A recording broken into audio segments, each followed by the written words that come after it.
All right, everybody, welcome to another episode of Max and Howard Drink Beer. I am Max. I am Howard. And this is episode 52. The re-episoding. Yeah. Oh, do you remember that we were so adamant about not having a spring, or not a spring 2 league, a summer 2 league? Yes. It's dumb. You know, it's dumb. I'm sorry. It's dumb.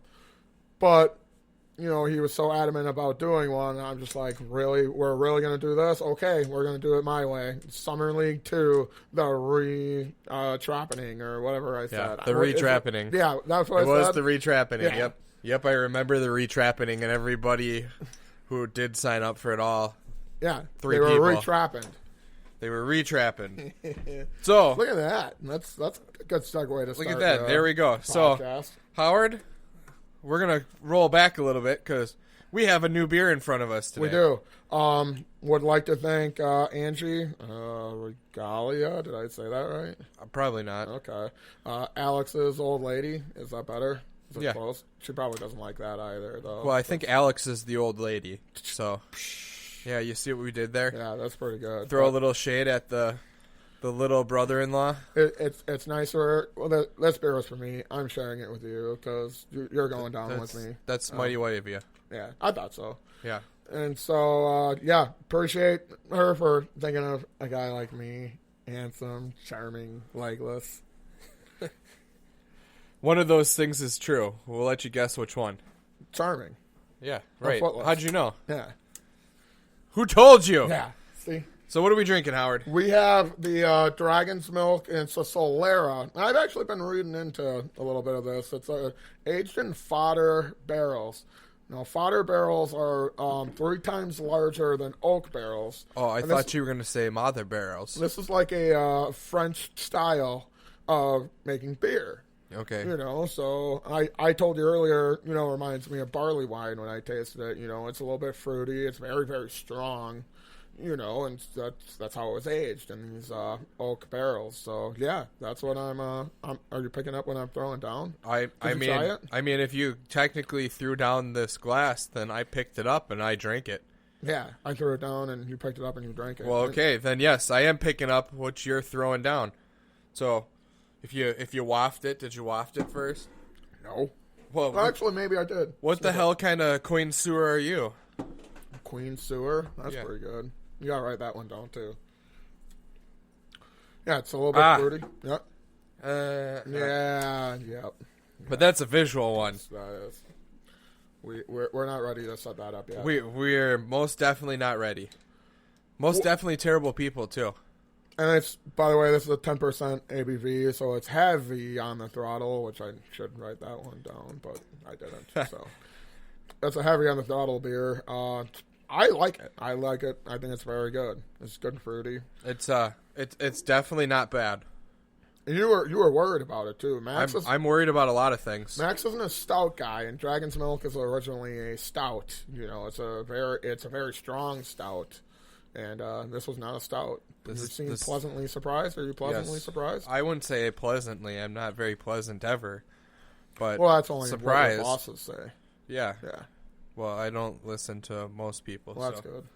And they don't listen to me, so everything works out. That's full circle. Yeah. Perfect. Yeah. And we've come back around. Yeah. So, yeah, this is definitely a interesting. I'd be interested to have it out of the bottle to see. Like what you're drinking out of now in a mug? Right. Okay. Because you let it breathe. Oh, I see. Like straight out of the fodder. Right. Yeah, that would be cool. That'd be interesting. I bet it's different. You know, because a lot of these beers are better room temp. You know, yeah. I bet it'd be interesting to see what it's like room temp. Because we got this fresh out of the fridge, you know, and we let it sit for a little while. That's a good alliteration there. Well, we have to plan what we're talking about because then we ignore everything we planned. Well, and that's what you get. Yeah, but we're getting there. Only the finest here for you everywhere. The Max and Howard way. So, Howard, there has been big news with the podcast this year. There has? Apparently, we've been approved for ads. Wait, we have? We've been approved for ads. Oh, shit. So we're definitely going to have to make sure we leave a space for your sponsors. I have no clue what the commercials sound like. No, we got to pay attention to them. You Are know they me. gonna be like Hey, YouTube? you know me. I can't afford to. Well played. Yeah, see? Are they going to be like YouTube when they like interrupt you in mid-joke and it's just like, like mid-song? That's the worst. Well, There's nothing that makes me madder than that. So I think absolutely they are for the next 2 episodes that we have them in because we did not prepare for them. Now, if we go and take a break for a brief commercial interlude, per se, it will be able to, pop in there and not interrupt all of our bullshit.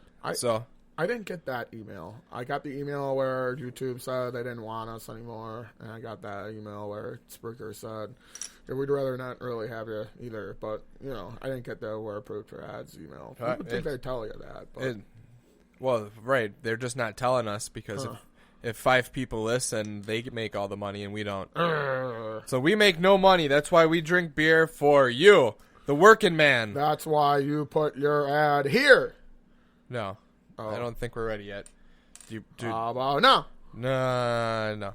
I think it's too early for commercials. Oh, shit. I broke it. Oh, well. Yeah, you did. Damn it.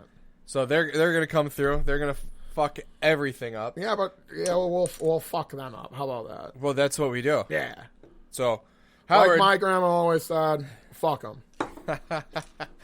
Which leads me to our topic of the day. Good segue. Great lines from other people that we use all the time. There were fascinating characters that walked into the gun club, which I am proudly representing today. Well, not so proudly. Fantastic people that walk in, and we steal their lines and we use them in jobs that we're currently at. I figured we could talk about some of those lines. Pay some homage. The most interesting character before I really got to know some of the characters there, for me, was Brian. And I'll tell you why. Brian Fennig is Jimmy Fennig's cousin. Jimmy Fennig was a big deal in Roush Fenway. Yep. He was Matt Kenseth's crew chief for a time, but he was Mark Martin's crew chief. Okay. More often than not. And then, he's still a competition director. He's still got a hand in things. I mean, he's a big fucking deal. And so it was cool to go to the place where Jimmy Fennig's cousin worked. Right. It's kind of neat. Oh, yeah. And what did he do? He worked the counter at a gun club. But, not everybody can be great. Look at us. We're not great. Yeah, we're not even okay. But there were a lot of good Did you ever hear the Dick Trickle story? I can't believe that. I don't think I have. I wore a Dick Trickle shirt in the gun club because, of course, why wouldn't I? Right. And he's like, that motherfucker, he fucked my girlfriend. He fucked the girl I was sleeping with at the time. And it's like, that's fucking awesome. Right. And he wasn't as amused as me. And he's like, yeah, I kicked her to the curb. I don't need another man's fuck. That was his line. I don't need another man's fuck. I mean, I guess, but right? She was your fuck first. True, I don't know. True, I very don't know true. How it works. I also don't know how that works. But he had a lot of good lines like "finger it out." He used "finger" instead of "figure." Yeah, dude, that's way better. Why don't we just do that? Right. And so I use that line constantly. Finger it out. Oh, let me figure that out. And then I walk away. I use the one from him that every time it's raining and say, hey, you know what they say about that? If it keeps up, it won't come down. And usually the response, everybody goes, ha, ha, ha, ha, ha. That is a good line. Yeah, that's a good line, too. I also like to say it all the time. Probably not in a good way. It's good enough for the girls that we go out with. And it's not when I, half-ass something. It's like when I do it and it's done, and I'm satisfied, and I say, well, that's good enough for the girls we go out with. Right. So, yeah, that guy. That's the guy. He definitely had some good ones, and I'm sure we're missing 200 of them because I feel like he was absolutely just, you pulled the cord on his back and he said a new catchphrase. Yeah, pretty much. But unfortunately, I think all of us were there. Yeah. We're definitely getting bad at this in our old age. Yeah, we're getting really bad. My line, which I stole from somebody else, is as we all know, living the dream. Yeah. You know, I'm always living the dream, and everybody laughs at me. Why do you laugh at me? I'm serious. I'm living the dream. Yeah, I always get better than this. Drinking beer and shooting the shit. Yeah. Good beer we didn't pay for. I used to tell everybody that every day because then they go, "Hey Max, how are you doing?" Well, didn't you hear? Howard says we're living the dream, so we must be living the dream. You know, everybody laughs when I say it too. Living the dream. Ha ha ha. Oh, okay. The one that I definitely stole from you is the haircut one where everybody goes, "Oh, hey, Max, you got your hair cut." And I go, "No, I got them all cut." You can have that one. I changed that line recently. Probably not appropriate to use in a parts store. But they say, "Oh, you got your hair cut." I said, "Yeah, both heads." Oh, man. I'm not 100% wrong. Usually I am. It's just this head. So, you know, when we're speaking of both heads, you know who we got to talk about from the gun club? Who's that? Dan and Mrs. Dan. Scoop. That's who I'm missing.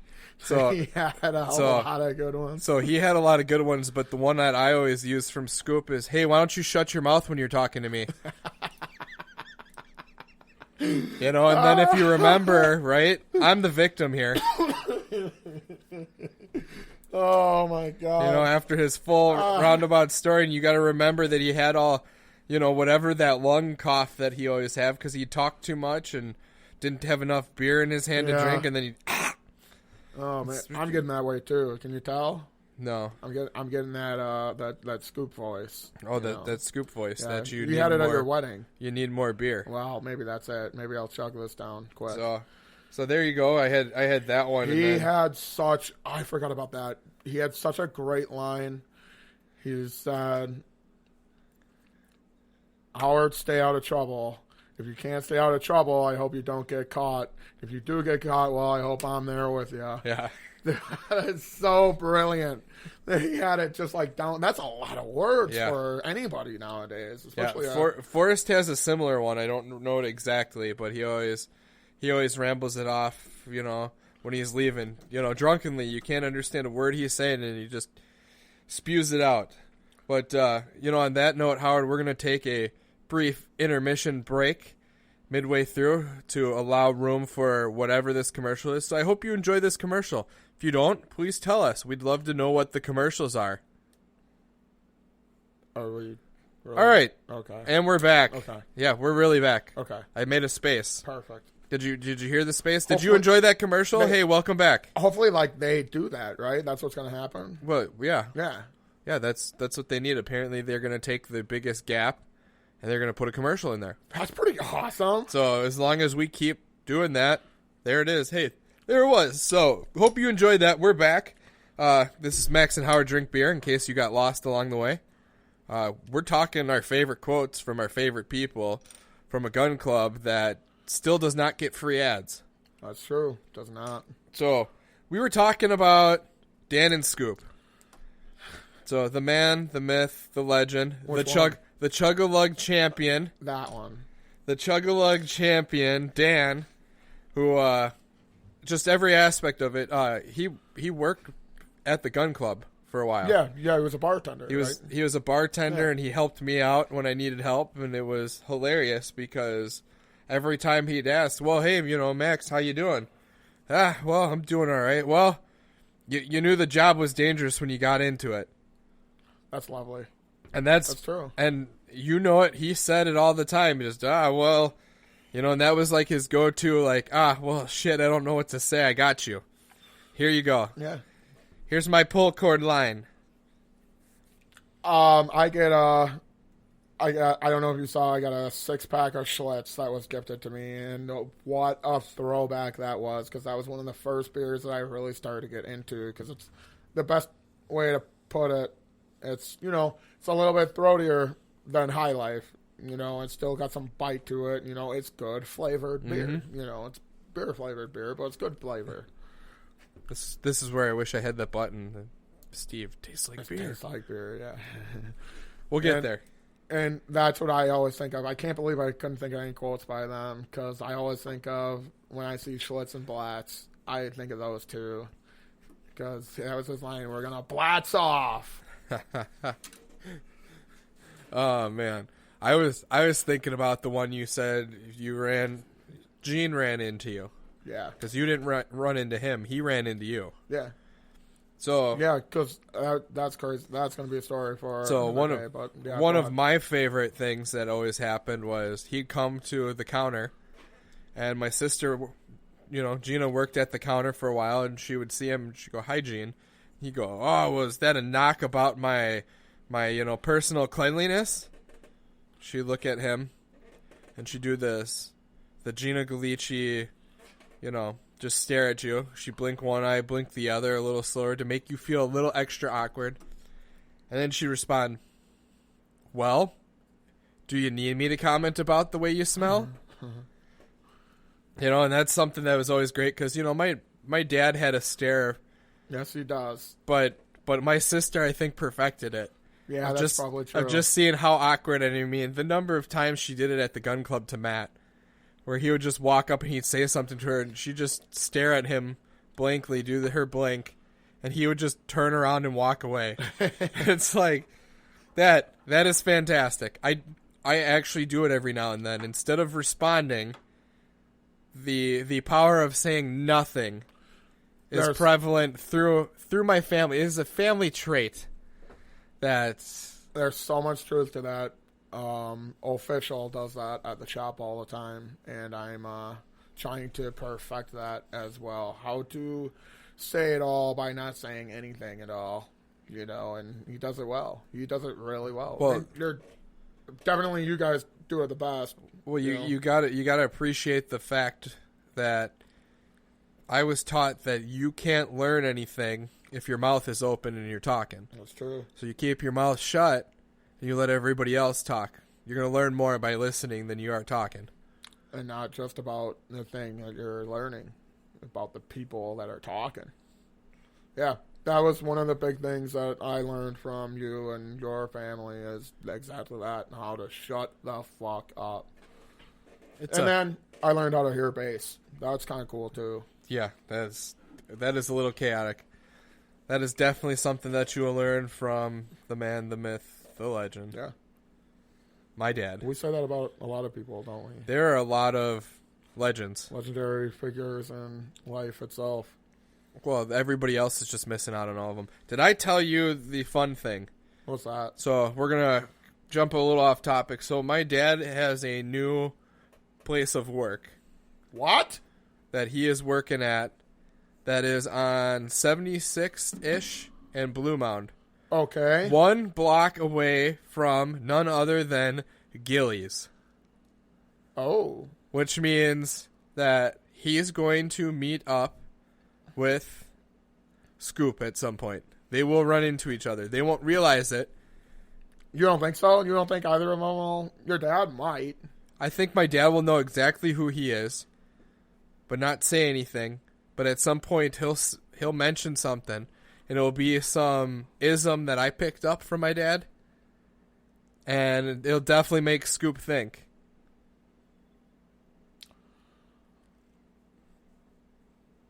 Yeah? No? Yeah. There's a lot of gears turning. Can you see the smoke coming out of my ears? No, you have headphones on. Yeah, that's... No, oh, I know where you broke me. When did he get a new job? What do you mean? He's always getting new jobs. I thought Missouri's done? No more Missouri? I have no clue where you think Missouri is. We're going to have to talk about this later because you still got quotes to go through here. I think so. Well, I'll wrap mine up. I think I did figure it out good enough. Well, the Tony Manvilla repeating thing is the funniest fucking thing ever. He used to be so good at that, tripping me up in my stories. Where I'd go back and, tell them, okay, what were you talking about? What was I talking about? He was really good at that. I always enjoyed it because he would do it to both me and my sister, and he loved talking with us because he would do that same thing that he does to everybody, where he'd repeat something. Oh, what's that? And we'd pause and look at him, and then just keep going. And he always appreciated it because he goes, everybody, What's that? everybody that I know, he goes, oh, what's that? And people would stop and, explain something, and he'd have that, that shit grin on his face, like, I gotcha. Because he knew exactly what it was. Fucking but it was one of those things that, every now and then he'd say it, and, just out of habit as one of his isms that he did. And I would always just look at him and go, anyways. And he would always just be like, that was one of the things he appreciated. Speaking of him, his better half always had one of our favorite ones that we go, Dale. Wow, okay, I didn't know. And when you tell him something, he was genuinely excited when you explained something out to him that he didn't know. And he always said, oh, wow, okay, I didn't know. And I mean, me and Sam do it to each other all the time. I remember starting working there, and he wouldn't come all the time. He'd come once in a blue moon, maybe once every other week. And Tony wouldn't come all the time. He'd come maybe once every other week. Mm-hmm. And then I don't remember if you hooked them up or if they just ended up getting hooked up. But they would come. So that was 3 times a week. So that was a fun little thing because Dale was shooting a league across the lake. Yeah. And he came in and I shot around with handicap with him, because I was looking to get better at shooting. And he needed somebody to help him pace. Right. So Dale, I'll go shoot with you. He goes, hey, I'm thinking about trying to shoot Tough Man. You know anybody I could shoot Tough Man with? And Tony said that if anybody said they wanted to shoot Tough Man, he would shoot Tough Man with them. That's awesome. So Brian told him, yeah, I got somebody. So the first night they showed up and, Tony and Dale got introduced and they've been chipping Dale for forever. That's right. They're chipping Dale. Because some days he's Chip and some days he's Dale. Yeah. and every aspect of it, I love that one when he used to do that. Chip, chip, chip, chip. What's up? I don't know. I wasn't paying attention. So that brought up another one that I forgot about that we'd constantly do is I don't know. Mike Saylor. Yeah, and Sam has that perfected, unfortunately. Not able to be in the audience today, but she has that down to science. And that's where I'll wrap up. I'll tell you this story about the Wednesday morning good old boys. It was Wednesday morning, and some woman walks in, and I'm running the counter, or Brian's running the counter, or I'm running around. I don't remember. And she's talking to me or talking to Brian, and she's about to leave, and she says, you know what? You look really familiar. Where do I know you from? And every person in that place, I shit you not, said, you've seen him on a poster in the post office. Or some variation of that, but it was the same fucking thing. They all hit the office part right at the same time. Oh, man. That's good. That's really good. That's how you know those guys have been shooting there since, when did the Bible start? Mike Saylor is older than Dirt. That's right. That's right. That's a good picture. It's all the old fucks. Not the old fucks. The old relics of Gun Club past. Yeah. And it's all these old guys that are older than Dirt even then, and that says Mike Saylor, who probably wasn't even born when those guys were shooting. Yeah. It's so fucking funny.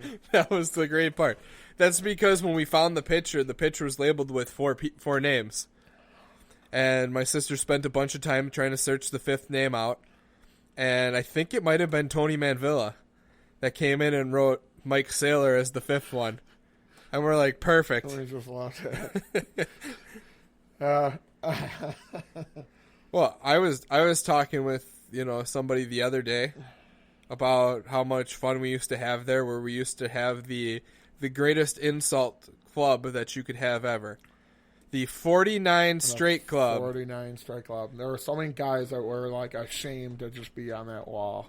The owner included. Didn't we say that on this program? I don't know. I don't remember. I don't listen to us. I don't either. Somebody has to, and it's not us. Yeah. So we appreciate you listening to us. But No shit. But yeah, all this stuff. There is so much, I guess, shenanigans that we pulled throughout everything. That's why people came. Because every day, hey, what's going on? I don't know. You didn't tell me yet. There's another one. Oh, that's right. That's another one I use all the time. I don't know. Nobody told me yet. Hey, how are you? I don't know. Nobody told me yet. Isn't it crazy? Like, we were sitting here just, like, mind-fucked earlier. Right. Just like, racking we our can't brains. think of anything. Trying to figure out something, and here they all come. And here it is, back and forth. You know, it's crazy that not only me, I saw a friend of my dad's today, and that brought back a lot of memories, and it brought back a lot of memories for him. You know, like, I put a lot of time and passion into the gun club because my dad was passionate about it, and I knew what it should be. You know, it was cool to see that you were enamored with the history, that your sister was enamored with the history, and yeah, I don't know. You know, maybe that's never going to happen again, but yeah, hey, such is life. Hey, like I tell everybody, the important things to remember. You know, I have a collection of the history.